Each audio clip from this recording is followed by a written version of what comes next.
코딩하며 가장 많이 체감하는 코드 에디터의 특징을 살펴볼게요.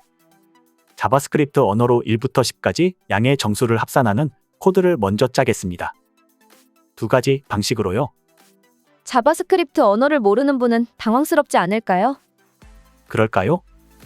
그분들 입장에서 생각해보면 그럴 것 같은데요. 그렇군요. 학습자 여러분, 걱정 마세요. 자바스크립트 언어를 모르셔도 괜찮아요. 프로그래밍 언어가 주제가 아니라 코드 에디터 동작을 보는 게 주제거든요. 먼저 hello.js 파일을 만들고 넘버스라는 이름을 갖는 객체에 1부터 10까지 정수를 담습니다. 첫 번째 방식으로 계산한 결과는 리절트 1에 담고요. 잠깐만요. 어떤 단어는 보라색이고 어떤 단어는 빨간색이에요. 노란색도 있어요. 그러니까요. 우리 첫 시간에서 예시를 들었던 게 생각나는데요. 서로 비슷한 속성을 갖는 단어가 같은 색상으로 구분되어 있다 라고 했었죠. 네, 유남주님이 그렇게 말했어요. 색으로 텍스트를 강조해 의미 단위를 알아보기 좋게 해주는 기능은 코드 에디터의 주요한 특징 중 하나예요. 바로 구문 강조 기능이죠. 계속 진행할까요? 순환문인 포문으로 값을 누적하며 더해갑니다. 콘스트. 지금 글자를 입력하는 중에 뭔가 나타났다 사라지고 있는데 이건 뭔가요? 어떤 상황인 것 같아요? 한나리 코드를 작성하는 게 아니라 마치 코드를 따라 치는 것 같았어요. 훌륭한 설명입니다. 감사합니다. 포 글자를 입력하는 중에도 나왔고 콘스트 글자를 입력하는 중에도 이 글자들과 관련된 용어들이 나열됐어요. 언어 문법 요소, 데이터에 붙은 이름 등 코딩 중에 관련된 걸 찾아서 코딩 에디터가 알아서 제시해 주는 거죠. 바로 코드 자동 완성 기능이에요. 코딩을 날로 먹을 수 있겠는데요? 그 정도는 아니지만 많이 도움받는 건 맞아요. 저는 여러 가지 프로그래밍 언어와 도구를 다루는데요.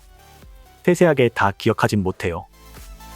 대략적인 요소 위주로 기억해두고 어림짐작으로 코드 몇 글자를 치면 코드 에디터가 관련성 높은 코드를 제시해서 자동 완성하도록 도와주는 거군요. 그럼 프로그래밍 언어나 도구를 통달할 때까지 뭔가 코딩하는 걸 미룰 필요가 없겠어요. 그전에도 코딩하는 건 얼마든지 가능하겠어요. 좋은 말씀이에요.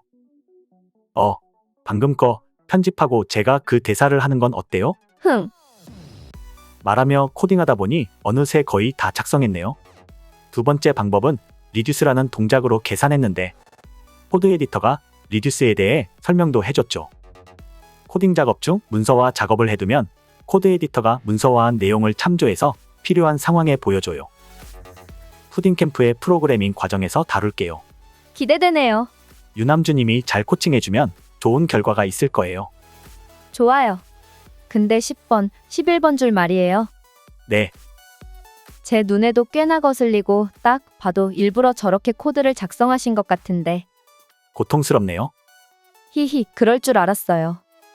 얼른 설명하고 정리하시죠. 10번과 11번 줄, 이 두 줄과 비슷한 모양새를 한 곳이 어딜까요? 바로 6번 줄이죠.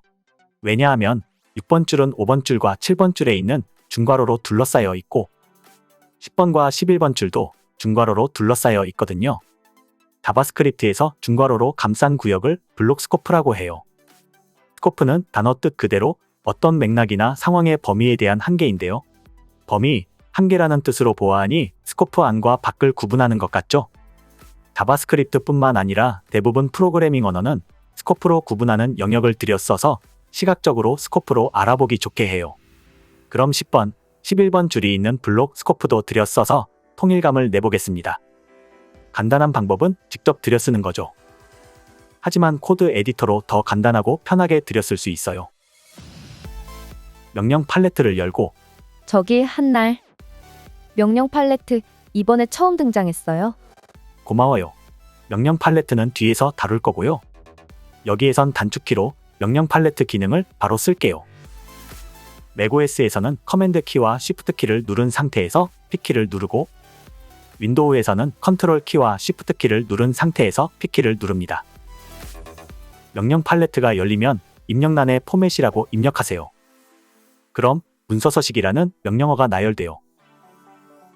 그 명령어를 실행시키면 한 번에 두 줄이 들여 써졌어요. 그런데 코드 에디터는 뭘 보고 6번 줄 형식으로 맞춘 거죠? 제가 아까 한 설명 중에 대부분 프로그래밍 언어라고 했잖아요.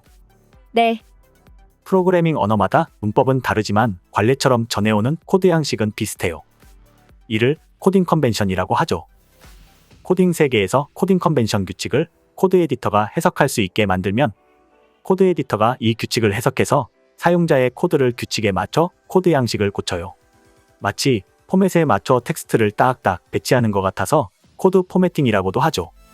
편집기가 규칙대로 코드 자체를 건드리다니 이런 점은 확실히 다른 문서 편집기를 다루는 문화와 다른 것 같네요. 일반 문서 편집기에도 이런 기능이 있고 포맷에 맞춰 문서 작성하지 않나요? 행정 업무에 사용되는 공모문서를 보면 테트리스 하듯이 사각형에 맞춰 구역을 배치하잖아요. 그렇긴 한데 예외 상황이 많아서 편집기에게 다 맡기진 않죠. 양식 규격과 규칙을 정하는 것도 결국 사람이 읽고 다루기 좋게 하는 게 목적이라서 기계적으로 딱딱 맞추지 않기도 해요. 무슨 말인지 알겠어요. 근데 코딩도 그래요. 그래요? 그럼요. 코드를 작성하는 주체도 사람이고 읽는 주체도 사람이니까요. 어떤 사람은 중괄호를 다음 줄에 쓰는 걸 선호하고 어떤 사람은 블록 응? 스코프를 잠깐. 선언하는 줄에 함께 이 사람 배치하기도 전쟁 하고 일으킬라. 저는 중괄호를 컷! 코드가 정상 동작하는지 확인해 볼게요. M 메뉴에서 실행을 누르고 디버깅 없이 실행을 클릭합니다. 참고로 이 실습을 하려면 Node.js가 운영체제에 설치되어 있어야 해요. 그래야 코드 에디터에서 바로 자바스크립트 코드를 실행해 볼 수 있죠. 첫 번째 결과값 55, 두 번째 결과값도 55, 그리고 두 값이 같으니 true라고 출력되었어요. 근데요. 네, 연산 과정이 너무 빨라서 동작 과정을 전혀 알아볼 수가 없었어요. 그냥 결과가 표시되니 동작했구나 생각하는 거지. 동작하는 과정을 뭐하러 봐요? 다 알면서. 무슨 말인지 알잖아요? 네. 자, 포 순환문이 이뤄진 건 결과를 보며 알 수 있지만 이래서는 순환문이 왜 순환문인지 알 수가 없죠. 단어 뜻으로는 한 단계 한 단계씩 실행하고 되돌아가는 건 알겠는데 말이죠. 이런 상황에 대응하는 기능도 코드 에디터에 있습니다. 바로 디버깅 도구죠. 디버깅 도구엔 다양한 기능이 있는데 그 중에서 우리가 지정한 위치에서 잠시 동작을 멈추는 브레이크 포인트라는 기능을 써볼게요. 이전 출력 결과물과 헷갈릴 테니 화면을 지우고 6번 줄에 표시된 숫자 6 앞에 마우스 커서를 가져가면 흐릿하게 빨간 점이 나타나요. 빨간 점을 클릭하면 색이 뚜렷해지면서 표식이 생겨요.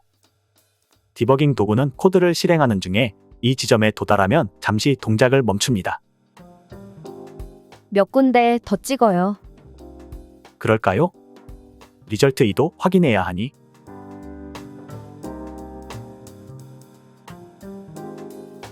중단점을 다 찍었으니 디버깅 기능으로 확인해 봅시다.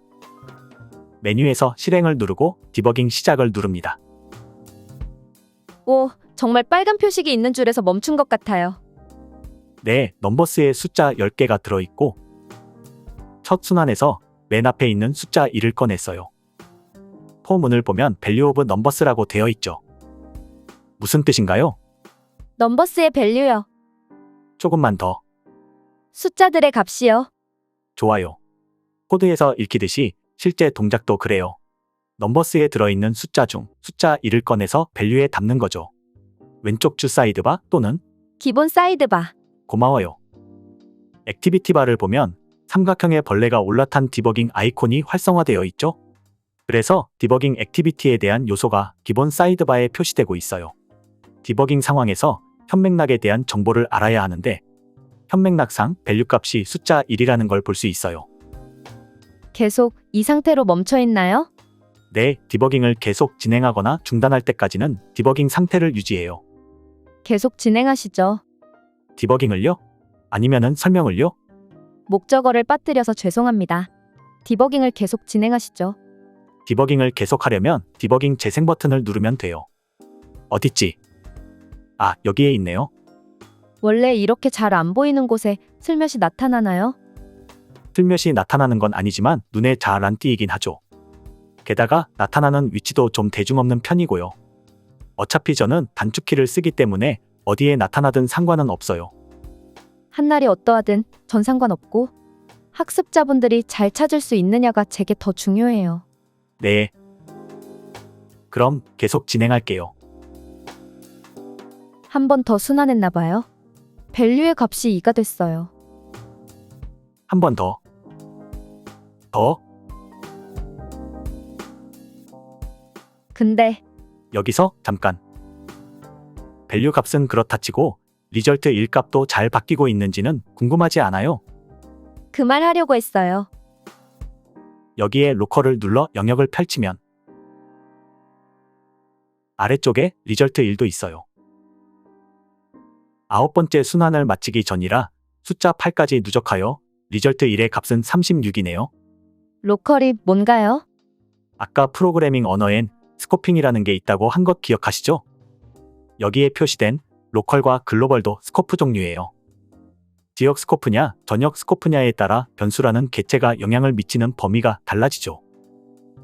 계속 진행을 하면 9를 더해서 리절트 1은 45가 되고 한 번 더 진행하면 마지막 10을 합산해서 55가 돼요. 포순환을 마치니 다음 중단점까지 진행하네요. 그렇죠. 다음 중단점으로 건너뛰는 게 아니라 다음 코드를 진행하다가 두 번째 중단점에 도달해서 멈춘 거예요. 그 정도는 학습자분들도 아시지 않을까요? 학습자분들 입장에서 생각해보면 그럴 것 같은데요. 기억력 나쁘다고 하지 않았어요?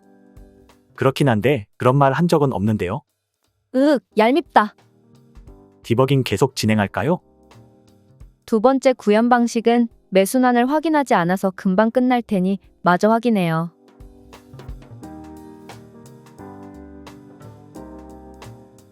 이런 과정을 거쳐 최종적으로 55 true를 출력했습니다. 디버깅 도구는 이렇게 동작 과정을 들여다볼 수 있으니 코드에 문제가 있으면 자세히 보며 추적하기 좋습니다. 이번에는 정의로 이동, 영어로는 go to definition 기능을 볼게요. 저기 한날 네, 앞서 진행한 두 편은 이렇게까지 자세히 들여다보진 않았는데 이번 편은 텍스트 컨텐츠보다 더 자세히 살펴보네요. 네, 아, 의도하신 건가요? 의도한 건 아니고요.